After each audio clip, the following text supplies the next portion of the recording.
The lunchbox clattered to the kitchen floor. Apple slices scattered across the linoleum like tiny white promises I couldn't keep. My daughter Emma's backpack hung crooked on her shoulders, one strap already sliding down her arm. She was trying not to cry, but I could see it in the way her bottom lip trembled, and how she kept touching the purple mark that bloomed across her collarbone like a storm cloud. Before we jump back in, tell us where you're tuning in from, and if this story touches you, make sure you're subscribed, because tomorrow I've saved something extra special for you. Mama, she whispered, her 7-year-old voice smaller than it should ever have to be. Uncle Marcus said if we tell anyone about the game, something bad will happen to you. The world tilted, not the gentle sway of dizziness, but the violent lurch of everything solid becoming liquid. I knelt beside her, my hands shaking as I pulled her shirt collar aside. The bruise was fresh, finger-shaped, deliberate. Behind her, my 10-year-old son Tyler stood frozen in the doorway, his uniform wrinkled, his face carrying an expression no child should ever wear. The expression of someone who's learned that monsters don't live under beds. They live in your family. I should have seen it coming. Maybe I did see it coming, but seeing and believing are two different countries, and I'd been living in denial for so long that the border between them had become invisible. My brother Marcus had always been intense, what my grandmother used to call highly strung, but after our parents died in that car accident 3 years ago, intense became something else entirely. Something darker that smelled like whiskey at noon and sounded like doors slamming at midnight. He'd moved back to town 6 months earlier, claiming he needed family, needed stability, needed help getting back on his feet after losing another job. I was a single mother working double shifts at the medical billing company, barely keeping my head above water with rent and daycare costs. But family was family. That's what I kept telling myself every time I handed him $20 I didn't have. Every time I let him crash on my couch for just a few more days. Every time I ignored the way my children's laughter grew quieter when his key turned in the lock. The first time I found Tyler hiding in his closet, I thought it was just a phase. Kids go through phases. They build forts, they create secret spaces, they need somewhere to feel safe. But Tyler wasn't building forts. He was disappearing. And Emma, my bright, chattering Emma, who used to narrate her entire day from breakfast to bedtime, started speaking in whispers, started asking if Uncle Marcus would be home before she agreed to play outside. I worked the evening shift most days, leaving the kids with Mrs. Rodriguez next door until Marcus started offering to watch them. It seemed perfect, too perfect, like a gift I didn't deserve but desperately needed. He'd pick them up from school, help with homework, make dinner. The first few weeks were blissful.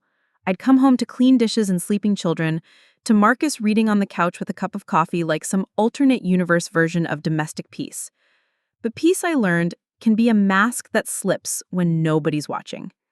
The signs were whispered confessions that made no sense. Emma talking about the quiet game that Uncle Marcus taught them, where they had to sit perfectly still for hours or lose points. Tyler mentioning how Uncle Marcus could hear them breathing from 2 rooms away, and somehow that was wrong. Somehow that meant punishment. When I asked Marcus about these games, he'd laugh, ruffle their hair, and say kids had such imaginations, didn't they? I wanted to believe him because believing him meant I wasn't failing as a mother, wasn't putting my children in danger, wasn't repeating the cycle of choosing the wrong people that had defined my entire adult life. Marcus was my only family left, my only connection to parents I missed so desperately that sometimes I'd catch myself dialing their old number just to hear the disconnected tone, just to remember what it felt like when someone answered when I called for help. The night everything changed started like any other. I'd gotten home from work around 10:30, exhausted from processing insurance claims all day, feet aching from standing at the copy machine for 3 hours straight because our department was understaffed again.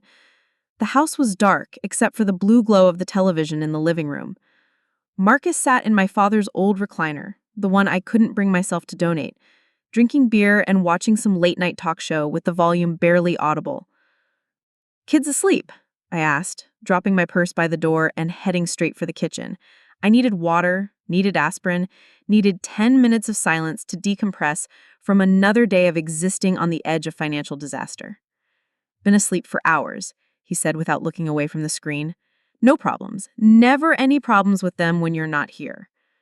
There was something in his voice, Something that made me pause with the glass halfway to my lips. A satisfaction that felt wrong, like he was pleased about more than just well-behaved children. But I was tired, bone-deep tired, in the way that makes everything feel like a potential threat. So I brushed it off, filed it away with all the other small wrongnesses I'd been collecting and ignoring for months. I checked on them before heading to my own room. Emma was curled up in her pink sheets, breathing deep and even, her stuffed elephant tucked under her chin. Tyler was spread across his bed like a starfish, covers kicked off, one arm hanging over the edge. They looked peaceful, safe, normal. I stood in each doorway for longer than necessary, watching them sleep, telling myself that this was what mattered. They were fed, they were clean, they were home. I was doing okay. We were doing okay. But okay is a relative term, and I was about to learn how relative it really was. The next morning, Emma wouldn't eat her cereal. She sat at the kitchen table, still in her pajamas, stirring her Cheerios around and around until they turned to mush.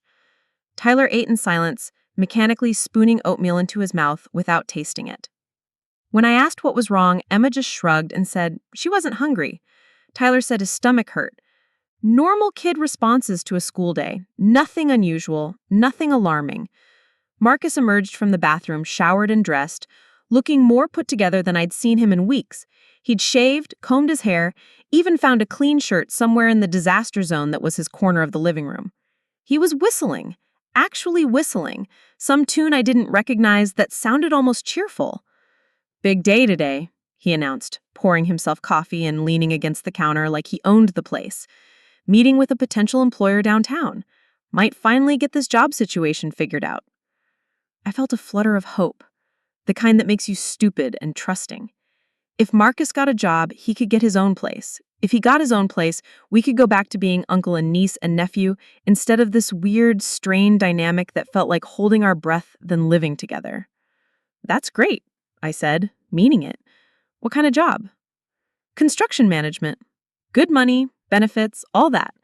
Company's expanding, needs experienced guys." He drained his coffee cup and set it in the sink without rinsing it. "I'll be gone most of the day. Interviews, paperwork, you know how it is." I didn't know how it was because I'd never had a job that required more than filling out an application and showing up, but nodded anyway. Emma finally took a bite of cereal, then immediately made a face and pushed the bowl away. "I don't feel good, Mama." And when I pressed my hand to her forehead, she did feel warm. Not feverish, but warm enough to justify keeping her home from school. "Looks like it's a sick day," I said, already calculating how I'd manage this. I couldn't miss work, not with the new supervisor who'd made it clear that flexibility wasn't part of the job description. Mrs. Rodriguez had her own grandchildren to watch on Tuesdays. Preparing and narrating this story took us a lot of time, so if you're enjoying it, subscribe to our channel. It means a lot to us. Now back to the story. My options were limited to non-existent. "I can stay with her," Marcus offered, and that flutter of hope grew stronger. "Interview's not until this afternoon. I could keep an eye on her until you get home." Tyler looked up from his oatmeal, and for just a second, I saw something flash across his face. Fear, maybe, or recognition, like he knew something I didn't. But then Emma coughed, a small, pitiful sound that tugged at every maternal instinct I possessed, and I made the choice that would haunt me for months afterward. Would you? That would be such a help. I was already moving, grabbing my work clothes from the laundry basket, calculating how much time I had before I needed to leave. "Tyler, you still going to school?" He nodded, but slowly, reluctantly. "My stomach feels better now," he said, though his face suggested otherwise. I dropped Tyler off at Riverside Elementary at 7:45, kissing his forehead and reminding him to eat lunch even if the cafeteria food looked questionable. He hugged me tighter than usual, his arms wrapped around my waist like he was trying to anchor himself to something solid. "Love you, buddy," I said into his hair that always smelled like the strawberry shampoo we bought in bulk from the dollar store. "Love you too, Mom." He pulled back, looked directly into my eyes, and for a moment I thought he was going to say something important. Instead, he just shouldered his backpack and walked toward the school entrance, turning once to wave before disappearing into the crowd of children and crossing guards. Work was work. Insurance claims, phone calls, angry customers who didn't understand why their coverage had limitations. I spent my lunch break in the parking lot, eating a peanut butter sandwich and calling to check on Emma. Marcus answered on the fourth ring, sounding slightly out of breath. "How's she feeling?" I asked, rolling down my car windows to catch whatever breeze existed in the suffocating heat of early September. "Better, I think. Been sleeping most of the morning. I gave her some of that children's Tylenol you keep in the bathroom cabinet." "Good, that's good. Temperature still up?" "Not really. She's been asking for you, though. Want to talk to her?" I heard rustling, footsteps, then Emma's voice, small and scratchy through the phone speaker. "Hi, Mama." "Hi, baby. How are you feeling?" "Tired. My throat hurts a little." "Uncle Marcus is taking good care of you?" A pause. Too long for a simple yes, too loaded for a 7-year-old's casual response. "Emma, you there?" "Yeah, I'm here. Uncle Marcus he's being nice." Something about the way she said nice made my chest tighten.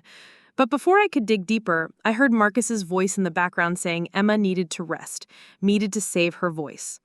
The phone changed hands, and Marcus was back, reassuring and responsible.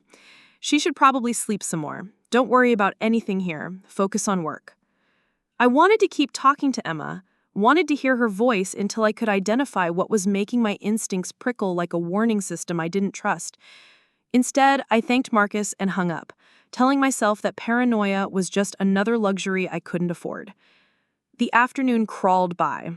I processed 17 claims, answered 43 phone calls, and attended a meeting about new software that would supposedly make our jobs easier, but mostly seemed designed to make them more complicated.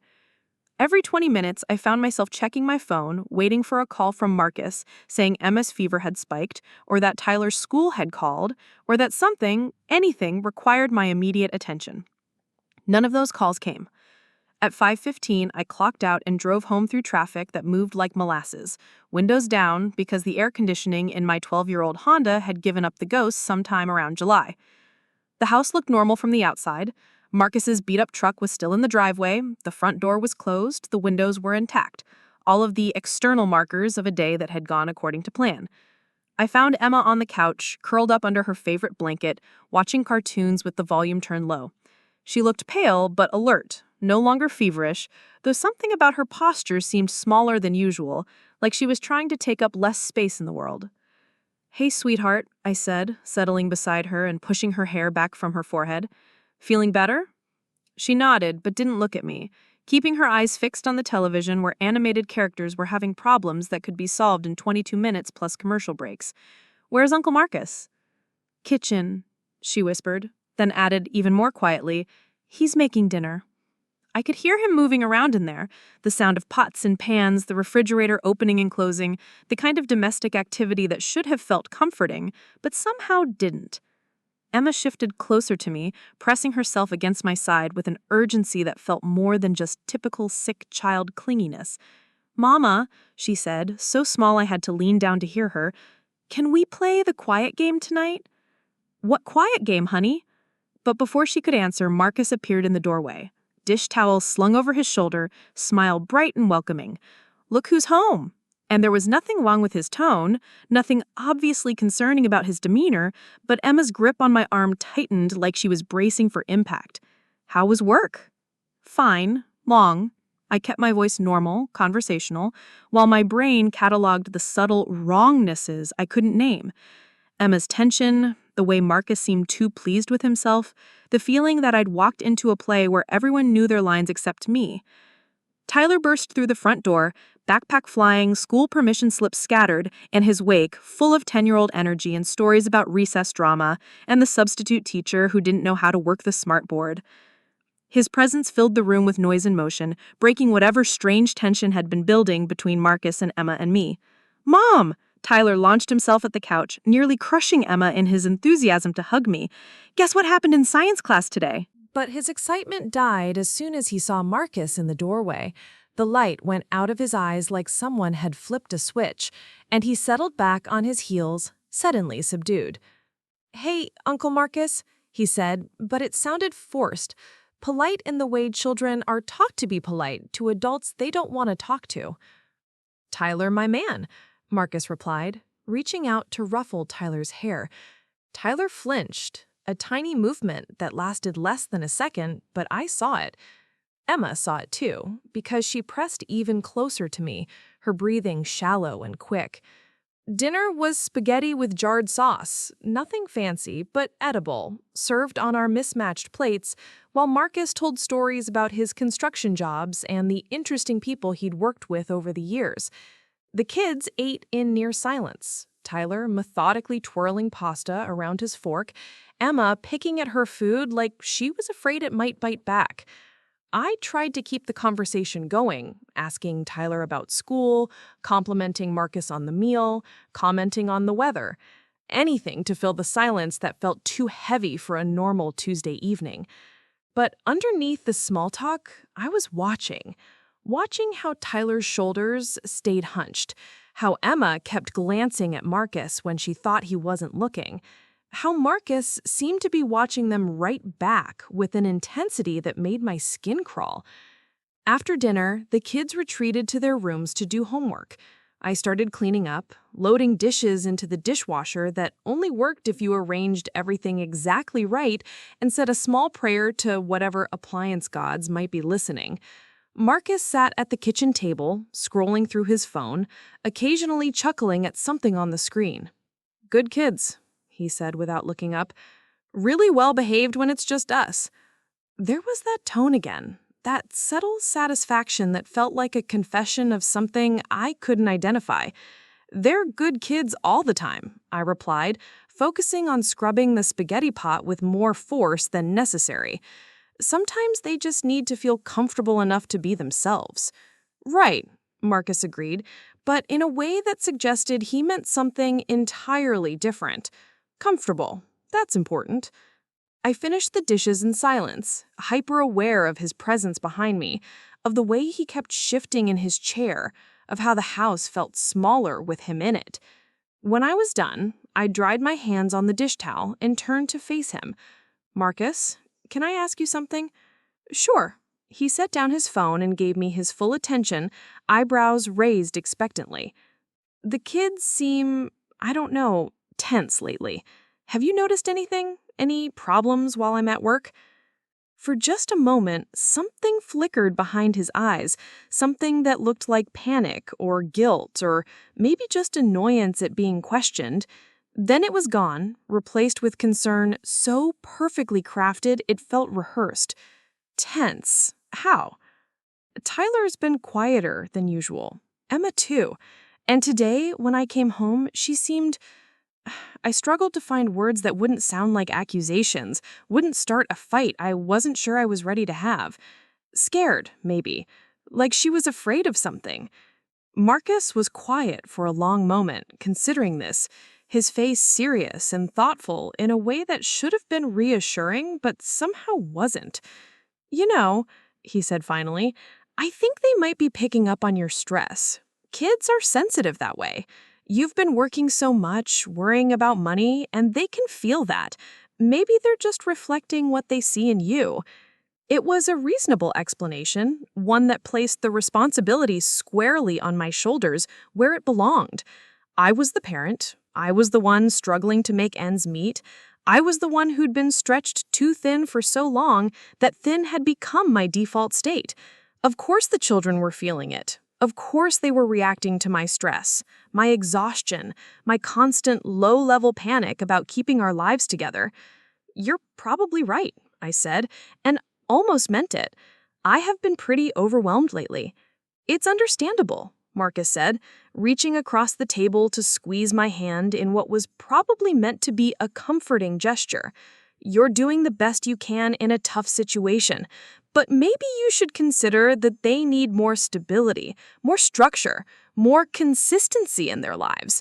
His hand was warm and slightly damp, and it took everything I had not to pull away immediately. Instead, I let him hold it for what felt like an appropriate amount of time before gently extracting myself. "I should check on their homework," I said, needing distance, needing space to think without his eyes on me, without his voice in my ear telling me what my children needed. In Tyler's room, I found him hunched over his desk, working on math problems with fierce concentration.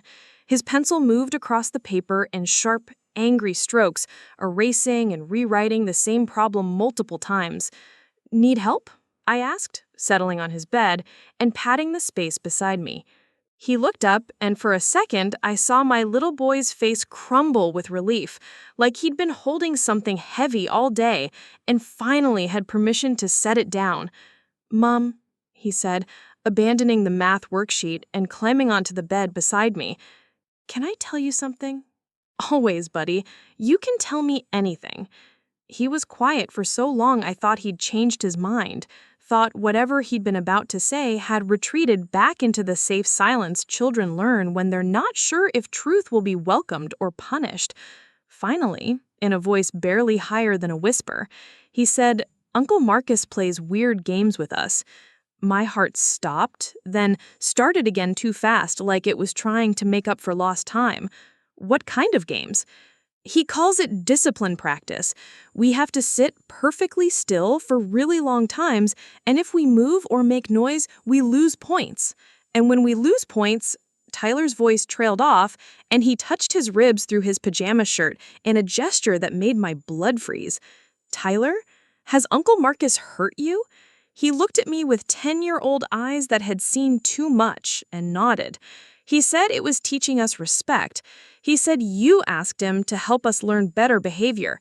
He said if we told you, it would make you sad because you'd think you were a bad mom. "I knew it," he whispered. "I knew you wouldn't want him to do that stuff, but he said you were too tired to deal with us properly, so he was helping. And he said if we were good for him, maybe he wouldn't have to tell you how bad we'd been." The manipulation was breathtaking in its completeness. Marcus had created a closed system where my children's pain was normalized, where their silence was purchased with threats and guilt, where I was positioned as both the reason for their suffering and the person they needed to protect from the truth of it. "Where's Emma?" I asked, already moving toward the door, already knowing I needed to check on her, needed to assess the damage I'd been blind to.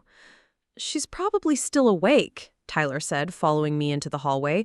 "She doesn't sleep much anymore. She says the dreams are too loud."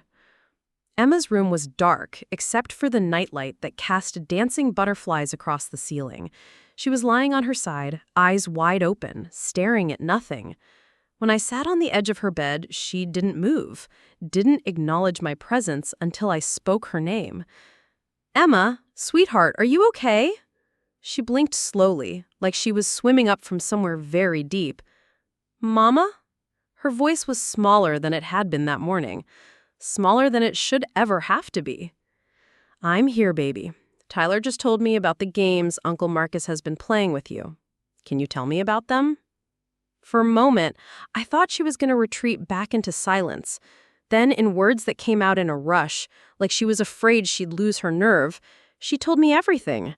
The discipline practice that involves sitting motionless for hours while Marcus watched from across the room, timing them, critiquing their posture, their breathing, their facial expressions.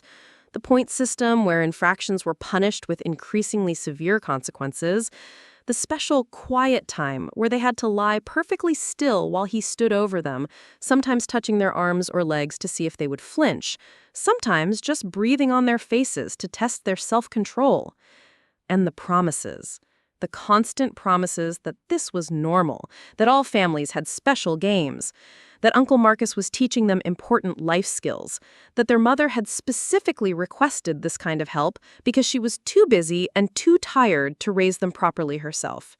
By the time Emma finished talking, I was shaking so hard I could barely hold her. Tyler had climbed onto the bed with us, and we sat there in the dark. The three of us huddled together like survivors of some natural disaster, trying to process the scope of what had been happening in our own home while I worked overtime to provide for us. Marcus was still in the kitchen when I finally gathered the courage to leave Emma's room. I could hear him moving around down there, the refrigerator opening and closing, the sound of dishes being washed. Normal domestic sounds that now felt sinister, like he was cleaning up evidence instead of just tidying the kitchen. I tucked both children into Tyler's bed because Emma was afraid to be alone, and Tyler didn't want to let her out of his sight. I promised them I would fix this, promised them they were safe, promised them Uncle Marcus would never hurt them again. I had no idea how I was going to keep those promises, but I made them anyway, because that's what mothers do. We promise first and figure out the details later. Downstairs, Marcus looked up from the sink where he was drying the last of the dinner dishes. He smiled when he saw me, the same warm, familial smile he'd been wearing all day, the smile that had convinced me he was helping instead of hunting. "Kids all settled?" he asked, hanging the dish towel on its hook with the kind of careful precision that suggested he was thinking about something else entirely. "Marcus, we need to talk." Something in my tone must have warned him because the smile faltered slightly around the edges. "Sure," he said, settling into his chair at the kitchen table, like we were about to discuss weekend plans or utility bills. "What's on your mind?" I remained standing, needing the advantage of height, needing to feel like I had some control over what was about to happen. "The children told me about your games." The silence that followed lasted about 3 seconds, but it felt like hours.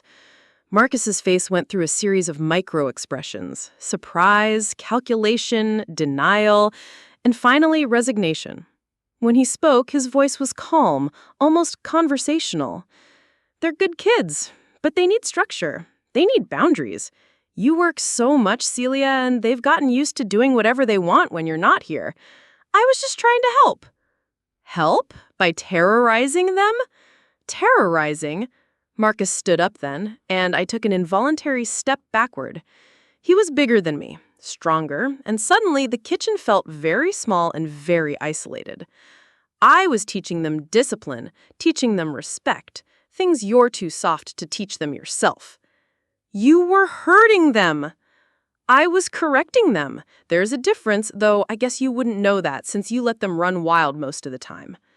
The accusation hit like a physical blow, and for a moment I wavered. Maybe I was too soft. Maybe I did let them get away with too much because I felt guilty about working so much, about not being present enough, about all the ways I was failing as a single mother in a world designed for couples with dual incomes and extended support systems. Then I remembered Emma's voice describing how Marcus would stand over them while they lay motionless, remembered Tyler touching his ribs, remembered the fear in both their faces when Marcus entered a room, and the doubt evaporated. "You're leaving," I said, surprised by how steady my voice sounded. "Right now." Marcus laughed, a sound with no humor in it at all.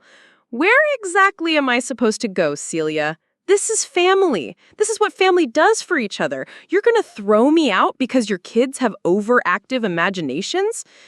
"They're not imagining the bruises." "What bruises? Show me these bruises." But I couldn't, because I hadn't looked. I'd taken their word for it, trusted their truth, believed their pain without requiring physical evidence. And suddenly, I was doubting myself again, wondering if I was overreacting, if I was destroying my relationship with my only remaining family member over children's stories that might be exaggerated or misunderstood. Marcus seemed to sense my uncertainty because he leaned forward slightly, his voice becoming gentler, more reasonable. "Look, I know you're protective of them. That's what makes you a good mom. But sometimes kids need firmer guidance than you're comfortable providing. Sometimes they need to learn that actions have consequences, that respect isn't optional. I was just trying to help them develop some character." Character.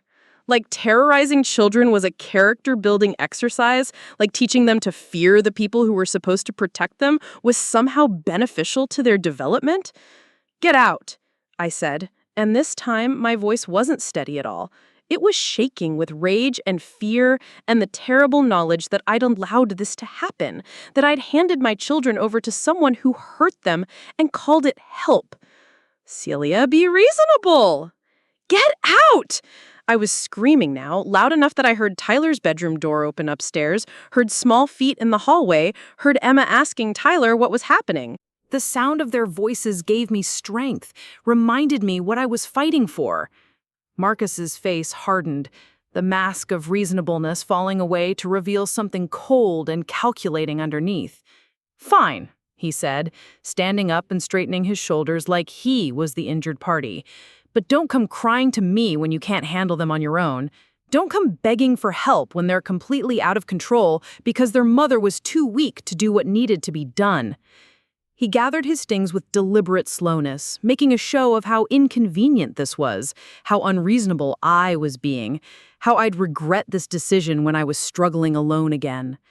I stood in the kitchen doorway and watched him pack his few belongings into the duffel bag he'd arrived with 6 months earlier, back when I thought family meant safety and help meant help.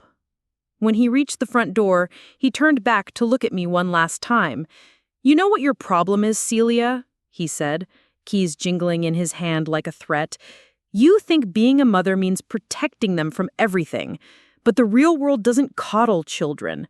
The real world is harsh, and if you don't teach them how to handle that, someone else will, someone who might not be as gentle as I was."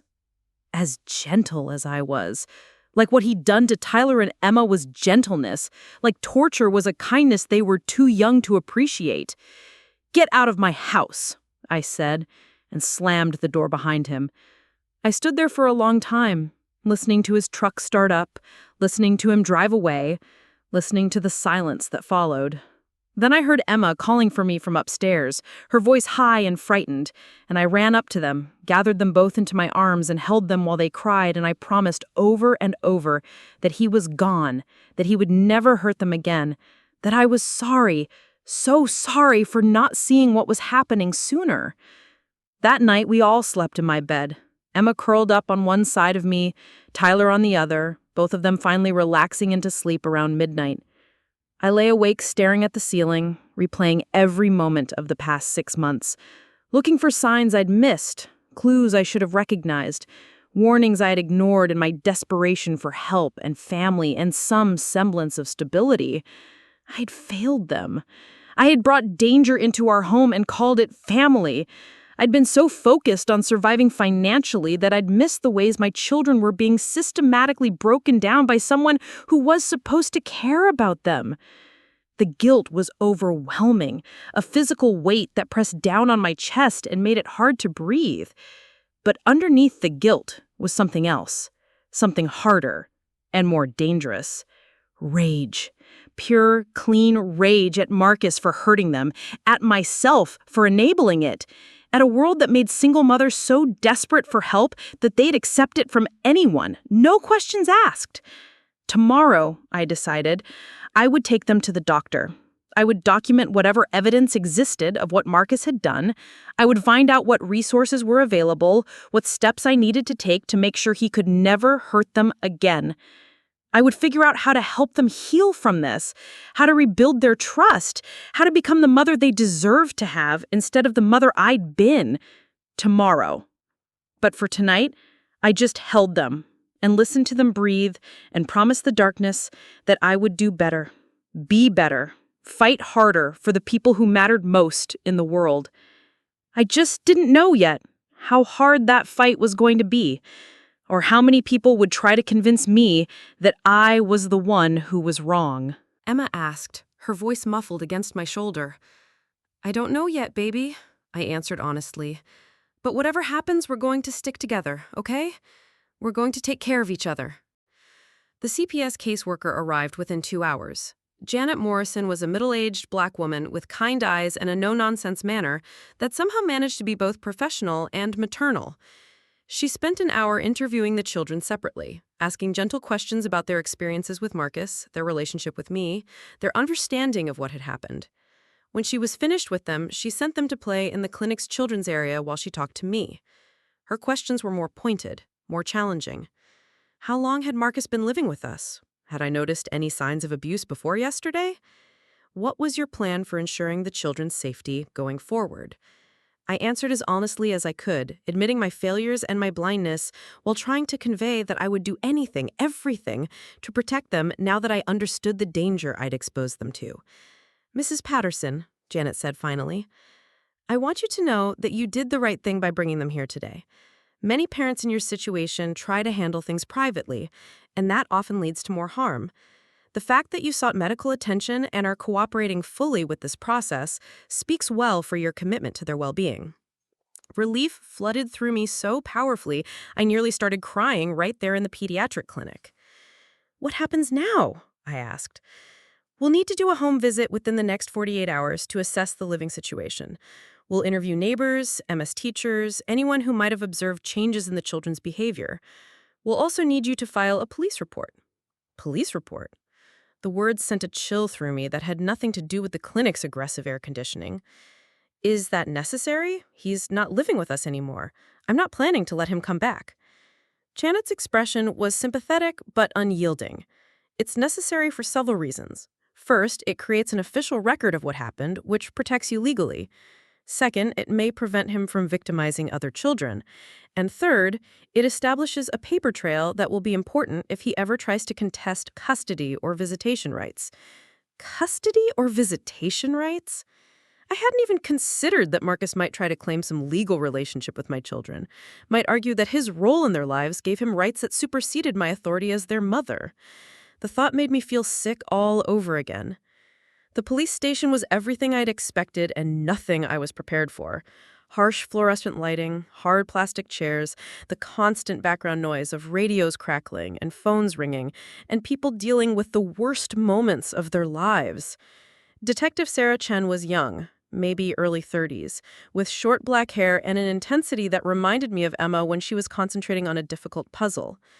Taking the police report meant telling the story again, in even more detail this time, with Detective Chen stopping me frequently to clarify timelines and specific incidents. She was patient but thorough, and I could see her taking notes about inconsistencies in my story, gaps in my knowledge, things that might be important later. "Why didn't you report this sooner?" she asked at one point, and the question I'd been dreading hung in the air between us. "I didn't know," I said. And it sounded inadequate, even to me. I mean, I knew something was wrong, but I thought it was just stress from my work schedule, from having an extra person in the house. The kids never said anything specific until last night. "Children often don't report abuse immediately," Detective Chen said. And I couldn't tell if she was reassuring me or just stating a fact. Especially when the abuser is a family member, when they've been told the abuse is normal or deserved. She asked about Marcus's background, his employment history, whether he'd ever been violent before. I realized how little I actually knew about my brother's life in the years since our parents died. He'd moved around frequently and never keeping jobs for long, always having conflicts with employers or roommates or landlords. I'd attributed it to grief, to the difficulty of finding his place in the world after losing our anchors. Now, I wondered if there had been other victims, other families who discovered too late what kind of help Marcus offered. "We'll want to interview the children," Detective Chen said as she finished typing up my statement. "There are specially trained officers who work with child victims. It'll be recorded, and it might be used in court if charges are filed." If charges are filed. Not when, if. As though what had happened to Tyler and Emma might not meet whatever threshold existed for considering Marcus's actions criminal. "What are the chances he'll actually be prosecuted?" I asked. Detective Chen's expression was carefully neutral. "That depends on several factors. The extent of the injuries, the children's testimony, whether there's any prior history of abuse allegations. Physical evidence is strong in your favor, and the medical documentation helps establish a pattern of deliberate harm rather than accidental injury." Deliberate harm. Such clinical language for such devastating trauma.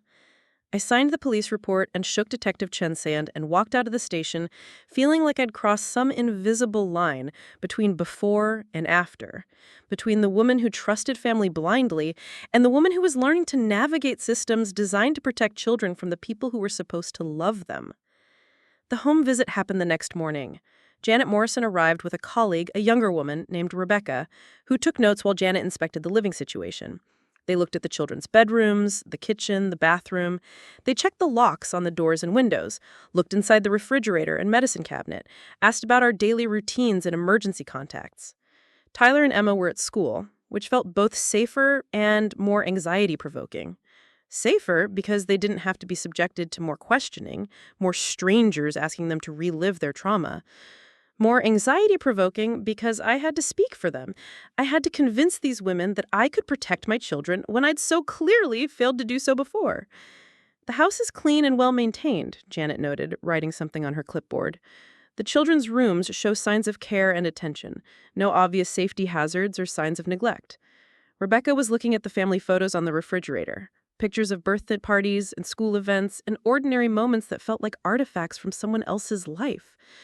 "Tell me about your support system," Janet said, settling into the kitchen chair that Marcus had occupied just 2 days earlier. "Extended family, close friends, people you can rely on for help with the children." The question highlighted exactly how isolated we'd become. Our parents were dead.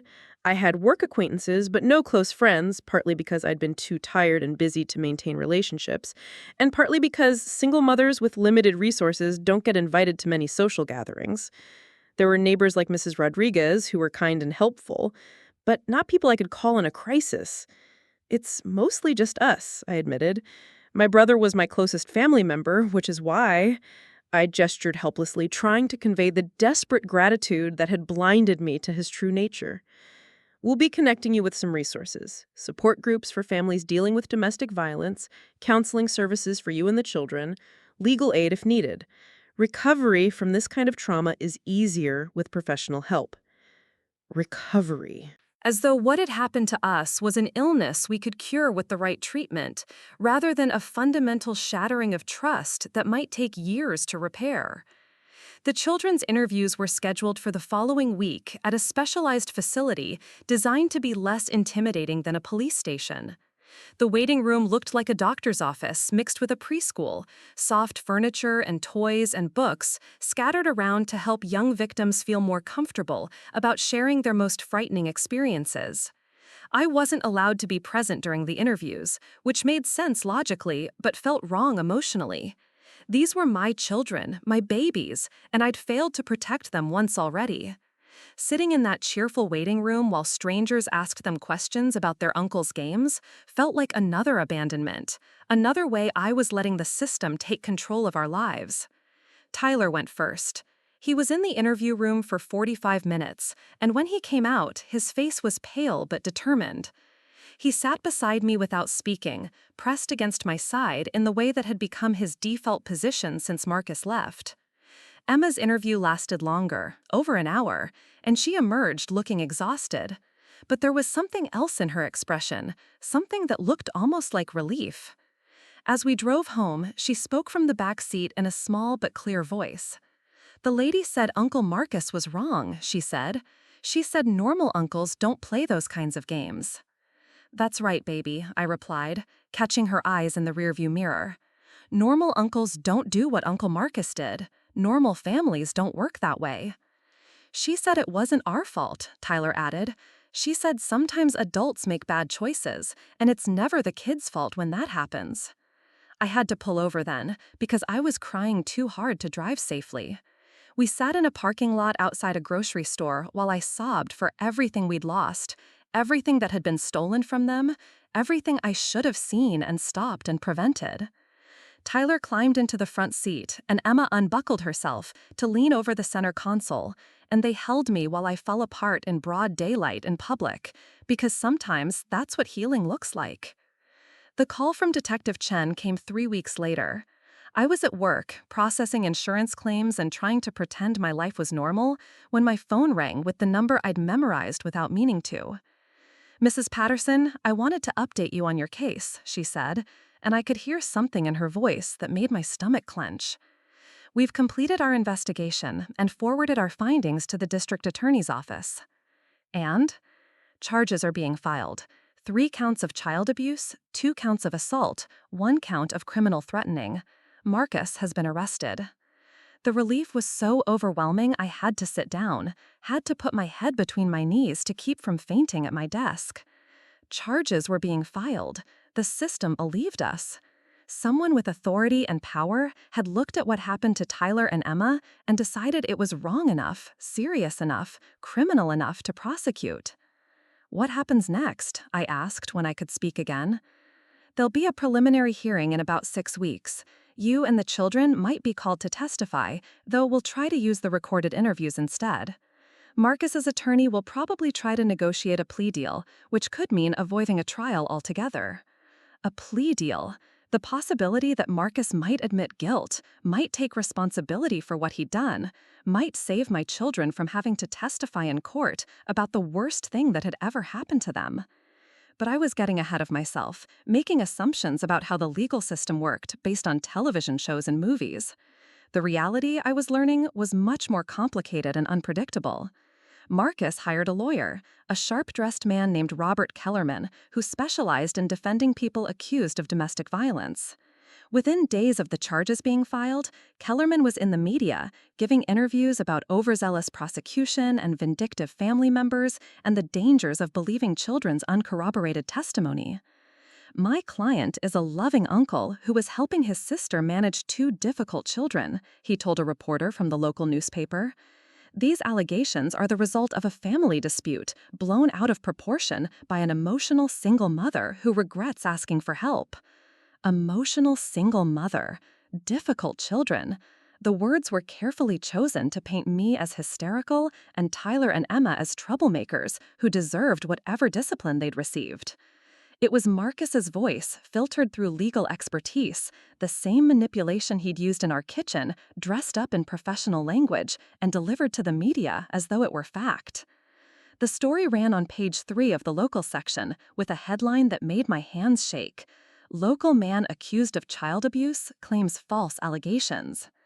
There was Marcus's photo, clean-shaven and serious, looking like exactly the kind of respectable family man who would never hurt children.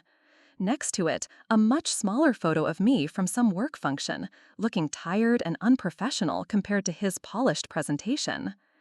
The comments on the online version of the article were brutal. People who didn't know us, didn't know our situation, felt qualified to judge whether my children were lying, whether I was a fit mother, whether Marcus deserved to have his life ruined over what some commenters called normal family discipline. I stopped reading after the 15th comment suggesting that I was making false accusations to get back at Marcus for some unspecified wrong.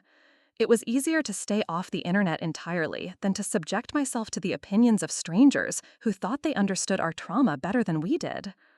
The preliminary hearing was in Judge Margaret Holbrook's courtroom, a wood-paneled space that felt more like a library than the dramatic television courtrooms I'd expected.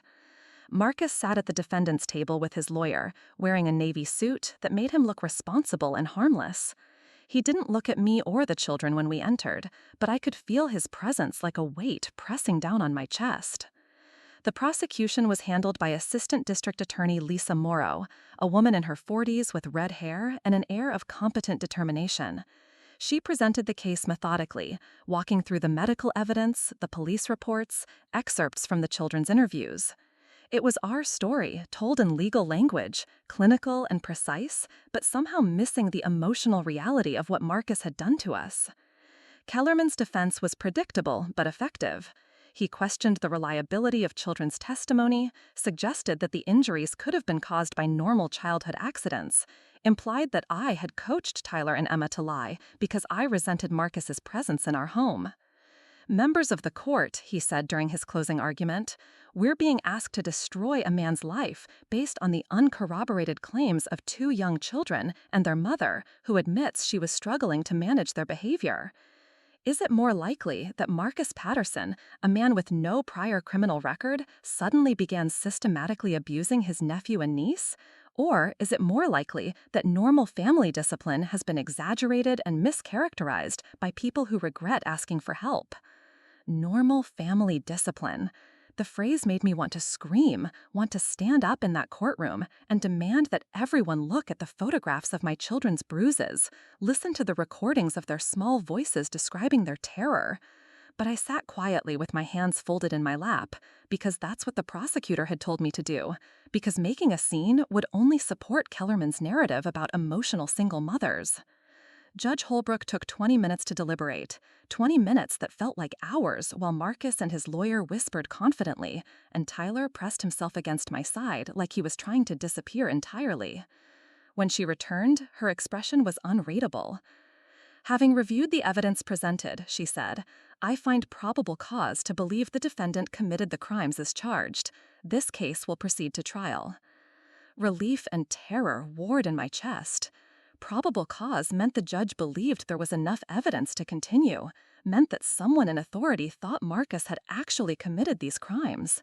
But it also meant a trial, meant months more of legal proceedings, meant Tyler and Emma might have to testify in open court about the worst thing that had ever happened to them. As we filed out of the courtroom, Kellerman approached me with his client trailing behind. "Mrs. Patterson," he said, his voice professionally pleasant, "I think we should discuss a resolution that would be in everyone's best interests, especially the children's." A resolution? A plea deal? The possibility that Marcus might accept responsibility for what he'd done in exchange for a lighter sentence. What kind of resolution? I asked, though I was already skeptical. My client would be willing to plead no contest to simple assault charges in exchange for probation and anger management classes. No jail time, no admission of guilt, but an acknowledgement that perhaps his disciplinary methods were inappropriately harsh. No admission of guilt, no jail time. Anger management classes, as though what he'd done to Tyler and Emma was a simple anger management problem rather than calculated abuse of vulnerable children? "No," I said, and the word came out louder than I'd intended. "No deal." Kellerman's pleasant expression didn't change, but something shifted behind his eyes.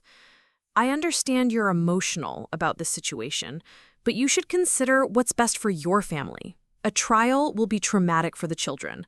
They'll have to testify, be cross-examined, relive these experiences in public. Are you really willing to put them through that for the sake of revenge? Revenge! As though seeking justice for my children was some petty personal vendetta, rather than an attempt to hold someone accountable for criminal behavior." "This isn't about revenge," I said, aware that people were stopping to listen, that our conversation was becoming a scene. "This is about the truth, about what he did to them." Marcus spoke for the first time since entering the courthouse. "Celia, please, think about what you're doing to this family. Think about what Mom and Dad would say about this." The invocation of our dead parents hit like a physical blow.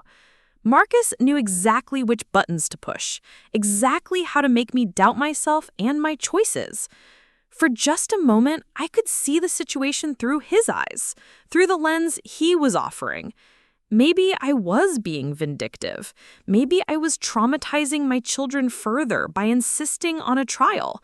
Maybe our parents would have handled this privately, would have found a way to preserve family relationships while protecting everyone involved. Then I remembered Emma's voice, describing the quiet game, Tyler touching his ribs, the calculated cruelty of someone who had convinced my children that their pain was normal and deserved. Mom and Dad would have protected us, I said, and turned away before he could respond. The next few months passed in a blur of legal preparation and therapy appointments and trying to maintain some semblance of normal life for Tyler and Emma. They were both seeing Dr. Amanda Foster, a child psychologist who specialized in trauma recovery, twice a week. I was seeing my own therapist, Dr. James Wright, who was helping me process my guilt and anger while learning to be the kind of parent my children needed now. The children were resilient in the way that children are, bouncing back from nightmares and setbacks with a determination that both inspired and broke my heart. Emma started sleeping through the night again. Tyler stopped flinching when men spoke loudly. They were healing, but it was a slow and uneven process that required constant vigilance and infinite patience. The trial was scheduled for early spring, 6 months after that terrible night when I'd finally thrown Marcus out of our home.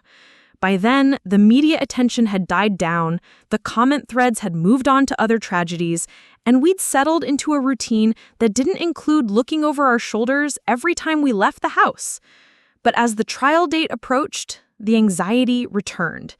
Marcus remained free on bail, living with a friend across town, but present in our lives through the legal system's demands for continuity and process.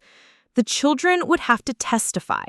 I would have to face him in court and tell the truth about my failures as well as his crimes. The night before jury selection began, I tucked Tyler and Emma into their own beds for the first time in months. They'd been sleeping in my room since the preliminary hearing, and their return to their own spaces felt like progress, like healing, like hope. "Mama," Emma said as I was turning off her light, Are you scared about tomorrow? A little, I admitted, because honesty had become our family policy since Marcus left. But I'm more determined than scared. I want to make sure everyone knows the truth about what happened. Will Uncle Marcus be there? Yes, baby. He'll be there. Will he be able to hurt us again? No, I said. And this time I was absolutely certain. He will never hurt you again. I promise. I kept that promise through jury selection, through opening statements, through the prosecutor's methodical presentation of evidence. I kept it when Tyler took the stand in his best clothes and answered questions about the discipline practice in a voice that never wavered. I kept it when Emma described the quiet game with 7-year-old precision that left the courtroom absolutely silent. And I kept it when the jury returned after 3 hours of deliberation with guilty verdicts on all counts. When Judge Holbrook sentenced Marcus to 18 months in prison, followed by 5 years probation, when the bailiff led him away in handcuffs while he stared at me with something that might have been hatred or might have been the final death of whatever family bond had survived our parents' accident. Justice, I learned, doesn't feel like victory. It feels like validation. Like the system acknowledging that what happened to us mattered, that my children's pain was real and wrong and criminal. But it also feels like an ending without resolution, like a door closing on a relationship that had defined my understanding of family for 32 years. That night, for the first time since Marcus had moved in with us, I slept deeply and dreamlessly in my own bed, with my children safe in their own rooms, with the certain knowledge that the man who had hurt them was locked away and could not reach us anymore. The healing, I knew, was just beginning, but for the first time in months, I believed we were strong enough to do the work it would require. 6 months after the trial ended, I stood in front of a mirror in the bathroom of the Riverside Community Center, adjusting the blazer I'd borrowed from my therapist's wife.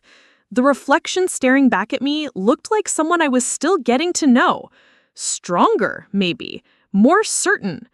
The woman in the mirror had survived something that should have destroyed her family, and instead of breaking, she'd learned to rebuild. Tonight was my first speaking engagement, arranged through the victim services coordinator who'd worked with us during the trial. The topic was recognizing the signs when family becomes the danger, and I'd been preparing for weeks, writing and rewriting my notes until the words felt like they belonged to me, instead of something I was reading from someone else's script. Emma and Tyler were staying with Mrs. Rodriguez for the evening. They knew where I was going and why, knew that I was sharing our story to help other families avoid what we had been through. Tyler had hugged me extra tight before I left, whispering, "I'm proud of you, Mom," in a voice that sounded older than his 11 years. The community center's meeting room held about 40 folding chairs arranged in neat rows facing a small podium. By 7 o'clock, 37 of those chairs were filled with people I didn't recognize. Social workers, teachers, parents, maybe some survivors like me who were looking for hope or validation or just the comfort of knowing they weren't alone. I expected to be nervous, and I was, but underneath the nervousness was something steadier. Purpose, maybe. The knowledge that our pain could serve a function beyond just surviving it. That our story might help someone else recognize danger before it was too late. The coordinator introduced me as a local mother who successfully protected her children from domestic violence, which felt both accurate and incomplete. Yes, I'd eventually protected them, but only after failing to protect them first. That failure, I'd learned in therapy, was as much a part of the story as the success that followed. I began by talking about Marcus before he became a threat, back when he was just my grieving brother who needed help getting back on his feet. I described the slow erosion of boundaries, the way family loyalty had blinded me to warning signs, the desperate gratitude that had made me overlook behavior that should have triggered every alarm bell I possessed. The thing about family abuse, I said, gripping the podium to steady my hands, is that it comes wrapped in familiar faces and justifiable reasons. It doesn't announce itself as abuse. It presents itself as help, as discipline, as what's best for everyone involved. I told them about the games Marcus introduced, framing them as character-building exercises that would help Tyler and Emma develop self-control and respect. I explained how he had positioned himself as the solution to problems I didn't even know my children had, how he had convinced me that their fear was actually newfound respect for authority. I thought I was being a responsible parent by accepting help. I thought family meant safety. I thought people who shared my DNA were automatically safe for my children to be around. The room was completely quiet when I described finding Emma's bruises, when I talked about that moment of recognition that our home had become a crime scene. I could see people leaning forward, investing in the story, perhaps seeing their own families reflected in our experience. But I didn't dwell on the trauma itself. That wasn't why I was there. Instead, I focused on what came after, the decision to seek medical attention, the choice to cooperate with authorities despite the threat to family relationships, the daily work of rebuilding trust and safety in our home. Recovery isn't a destination, I said, nearing the end of my prepared remarks. It's a practice. It's choosing courage over comfort, truth over peace, protection over preservation of relationships that were never healthy to begin with. During the question and answer period, a woman in the third row raised her hand. She was maybe 60, with silver hair and worry lines that suggested she'd spent years carrying other people's pain. "How did you know you were making the right choice?" she asked. "When you decided to press charges, to put your children through the legal process, how did you know it was worth it?" It was a question I'd asked myself countless times during those long months of depositions and hearings and therapy appointments. I didn't know, I answered honestly. I hoped, I believed, but I didn't know for certain until my daughter told me she wasn't afraid anymore, until my son started laughing at jokes again, until they both stopped flinching when someone raised their voice. The legal system gave us justice, but what gave us peace was knowing that we'd told the truth and been believed. A younger woman near the back spoke up next. "What would you say to parents who suspect something but aren't sure, who worry they might be overreacting?" "Trust your instincts," I said immediately. "Trust them even when everyone around you is saying you're being paranoid or overprotective. Trust them even when the person you're worried about is family, even when reporting would be inconvenient or messy or relationship ending. Your children's safety is worth more than anyone's comfort, including your own." After the presentation ended, people lingered, approaching me with their own stories, their own questions, their own fears about families that didn't feel safe. A teacher told me about a student whose behavior had changed after spending time with a relative.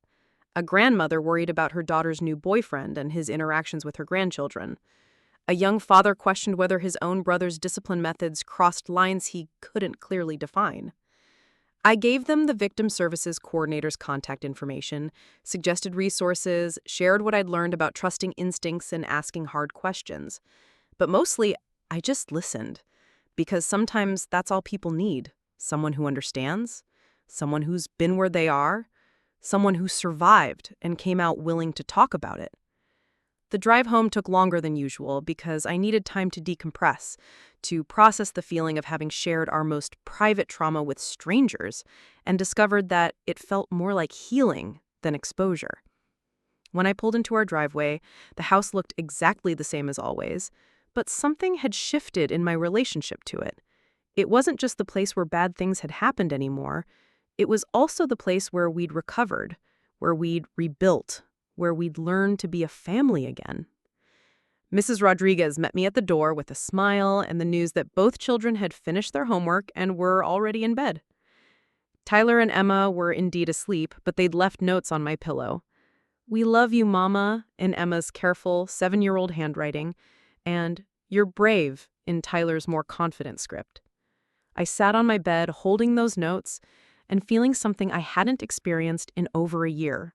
Genuine pride in the mother I was becoming. Not the mother I'd been during Marcus's time with us. Not the mother who'd missed obvious signs and failed to protect them when it mattered most. But the mother who'd learned from those failures and chosen to do better. The speaking engagement led to others. Word spread through the network of social service organizations, victim advocacy groups, and community centers that were always looking for speakers who could put human faces on abstract problems. Within 3 months, I was presenting once or twice a week, sharing our story with audiences that ranged from parent education classes to law enforcement training sessions. Each time I told our story, it felt a little less like reliving trauma and a little more like reclaiming power. The details became facts instead of wounds, evidence instead of shame. I was transforming our worst experience into something that could protect other families, and that transformation was changing me in ways I hadn't anticipated. The children adapted to my new schedule with the resilience they'd shown throughout our recovery. Tyler started helping Emma with her homework on the nights I was out speaking. Emma learned to pack her own lunch and lay out her clothes for school the next day. They were becoming more independent, but not because I was neglecting them, because they were healing, growing, learning to trust their own strength. Dr. Foster, their therapist, said they were making remarkable progress. Tyler stopped having nightmares about Marcus coming back. Emma had rejoined the after-school art program she'd quit during the months Marcus lived with us. Both children were sleeping in their own beds, eating normally, engaging with friends and teachers in ways that looked increasingly like typical childhood behavior. My own therapy sessions with Dr. Wright had evolved from crisis management to long-term healing. We worked on my tendency to blame myself for Marcus's actions, my fear that I couldn't trust my own judgment about people, my worry that the children would never fully forgive me for exposing them to danger in the first place. Forgiveness isn't something you earn through suffering, Dr. Wright told me during one particularly difficult session. It's something you practice through making different choices. Tyler and Emma don't need you to punish yourself forever. They need you to be present, protective, and committed to their well-being going forward. 9 months after the trial, I received an unexpected phone call. Detective Chen's voice on the other end of the line was professional but warm, the tone of someone sharing good news. Mrs. Patterson, I wanted to let you know that we've received information about another family that might have been affected by your brother's behavior. A woman came forward after seeing a news article about your case. Another family.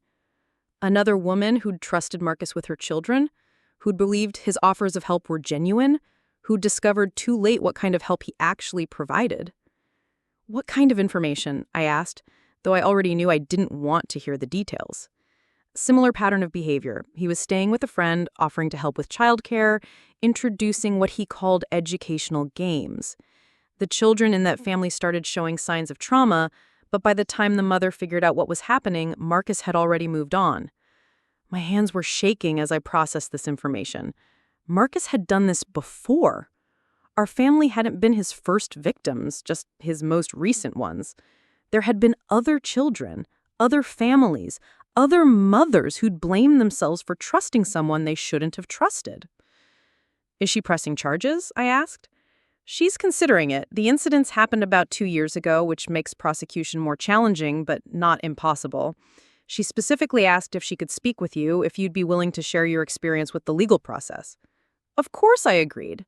Michelle Santos was a single mother like me, working 2 jobs to support 3 children under the age of 10. Marcus had been staying with her cousin when he offered to help with after-school care. The pattern was exactly the same. The gradual introduction of increasingly strict rules, the punishment disguised as character building, the systematic breaking down of children's resistance until they accepted abuse as normal. I didn't know what to do, Michelle said, when we met for coffee at a diner halfway between our neighborhoods.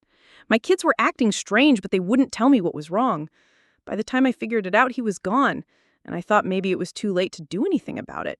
It's not too late, I assured her. Our healing had to include advocacy, education, and the kind of prevention work that might spare other children from learning that monsters could live in their own homes.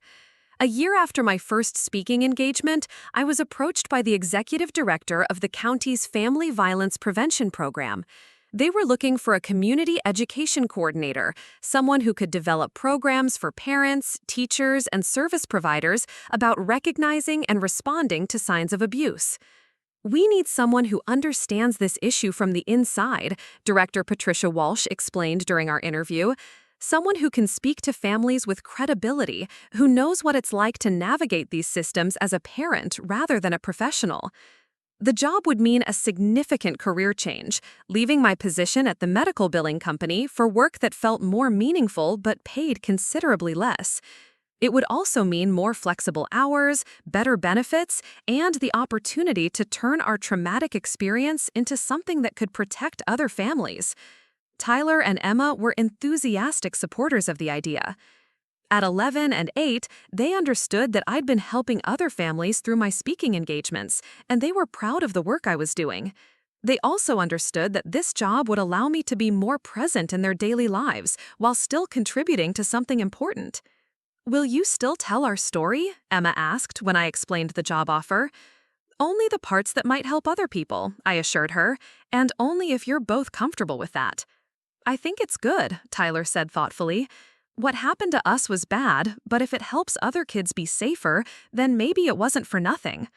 The wisdom of an 11-year-old who'd learned that trauma could be transformed into purpose, that survival could become service, that the worst things that happen to us don't have to define us unless we choose to let them. I accepted the position and started work in early fall.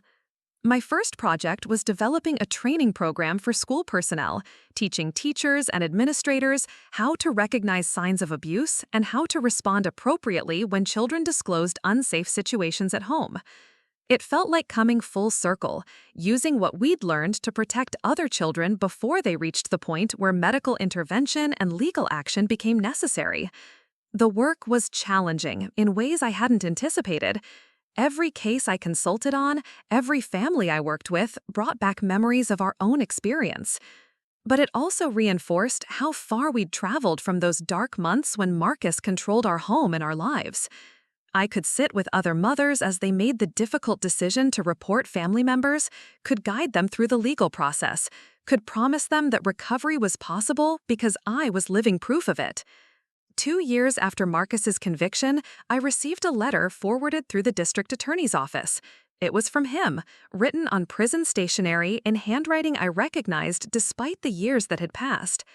The letter was an apology of sorts, though not the kind that acknowledged full responsibility for what he'd done. Instead, it blamed his behavior on grief, on alcohol, on the stress of unemployment and homelessness. It said he'd been attending counseling, working on anger management, learning about appropriate boundaries with children. "I know I can't undo what happened," he wrote, "but I want you to know that I'm working to become the kind of person who would never hurt children again. I hope someday you and Tyler and Emma can forgive me." I read the letter twice, then folded it carefully and put it in the box where I kept all the legal documents from our case. It wasn't forgiveness he was asking for, not really. It was absolution, release from the responsibility of having permanently damaged his relationship with his only remaining family. Forgiveness, I'd learned in therapy, was something I could choose for my own healing, not something I owed him for his.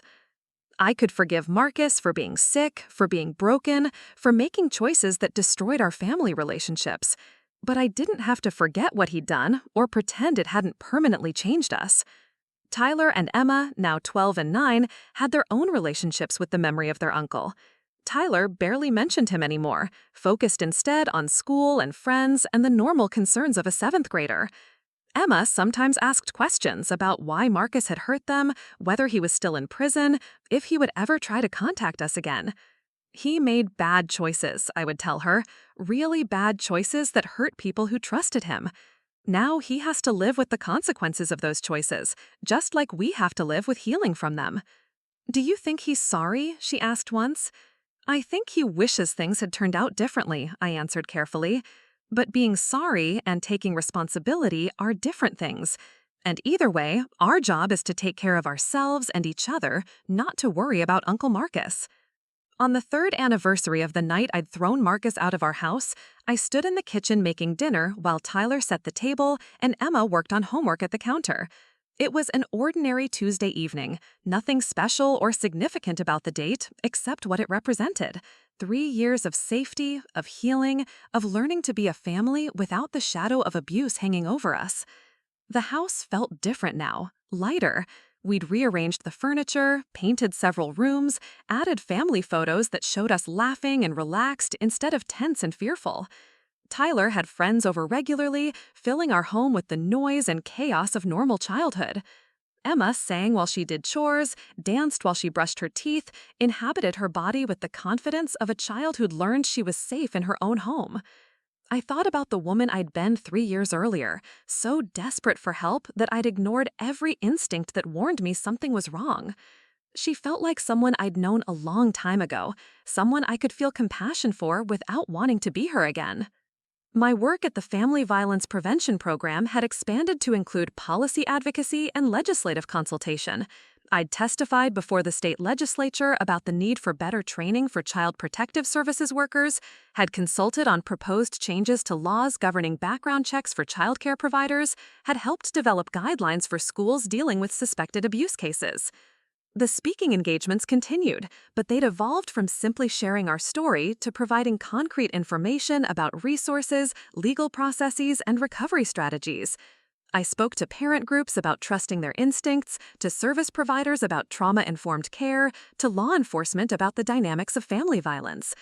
Each presentation was an opportunity to honor what Tyler and Emma had survived while helping other families avoid similar trauma. Our story had become larger than just our experience. It was part of a growing awareness that family violence was a community problem requiring community solutions. The evening of that third anniversary, as I tucked Emma into bed and kissed Tyler goodnight, I realized that we'd accomplished something I hadn't been sure was possible in those early months of recovery. We'd healed. Not completely, not without scars, but thoroughly enough that the trauma no longer defined us. We were no longer the family that had survived abuse. We were a family that happened to have survived abuse among many other things. Tyler was becoming a teenager interested in basketball and science fiction. Emma was developing into an artist who covered our refrigerator with drawings of flowers and butterflies and houses with bright yellow sunshine streaming through the windows. I was a mother who'd learned that protection sometimes meant making hard choices that other people didn't understand, that healing was possible even from the deepest wounds, that trauma could be transformed into purpose if you were willing to do the work. That night, as I had every night for 3 years, I checked the locks on all the doors and windows. But the checking wasn't born of fear anymore. It was habit, routine, the ordinary caution of a parent making sure her children were safe for another night. Marcus would be released from prison in 6 months, but he would never be welcome in our home again. We'd built a life that didn't include him, wouldn't include him, couldn't be threatened by him anymore. Whatever healing or growth he'd accomplished during his incarceration was his own work to complete, his own burden to carry. Our work was different. Our work was living fully in the safety we'd created, loving fiercely without fear, and sharing what we'd learned with families who were still fighting their way toward freedom. Our story had become larger than just our experience. It was part of a growing awareness that family violence was a community problem requiring community solutions. The evening of that third anniversary, as I tucked Emma into bed and kissed Tyler goodnight, I realized that we'd accomplished something I hadn't been sure was possible in those early months of recovery. We'd healed. Not completely, not without scars, but thoroughly enough that the trauma no longer defined us. We were no longer the family that had survived abuse. We were a family that happened to have survived abuse, among many other things. Tyler was becoming a teenager, interested in basketball and science fiction.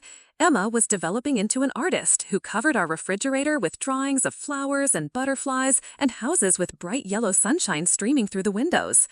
I was a mother who'd learned that protection sometimes meant making hard choices that other people didn't understand, that healing was possible even from the deepest wounds, that trauma could be transformed into purpose if you were willing to do the work. That night, as I had every night for 3 years, I checked the locks on all the doors and windows. But the checking wasn't born of fear anymore. It was habit, routine, the ordinary caution of a parent making sure her children were safe for another night. Marcus would be released from prison in 6 months, but he would never be welcome in our home again. We'd built a life that didn't include him, wouldn't include him, couldn't be threatened by him anymore. Whatever healing or growth he'd accomplished during his incarceration was his own work to complete, his own burden to carry. Our work was different. Our work was living fully in the safety we'd created, loving fiercely without fear, and sharing what we'd learned with families who were still fighting their way toward freedom. Our work was different. Our work was proving that survival was possible, that healing was real, that the worst things that happen to us don't have to be the last word in our stories. Standing in my kitchen 3 years later, surrounded by the ordinary sounds of home, I finally understood what recovery actually